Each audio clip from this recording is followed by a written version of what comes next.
Hi founders, let's analyze some winner logos so you can decide how to instruct a logo maker to design logo for you. So if we see this is a logo for a storage company, and the logo name is we store it for you, or you can say the company name is we store it for you.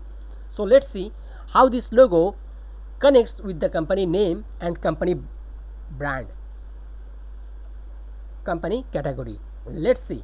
You can see a roof in the logo, and you know a roof represent home, and home represent a safe vibe, because whenever you are in a home you feel safe.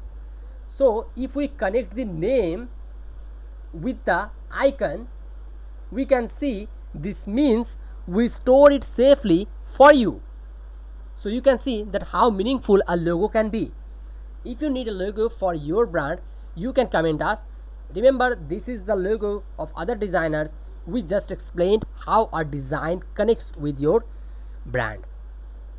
We do a lot of research and sketches and everything needed for a logo, and we will give you the best dream logo of yours.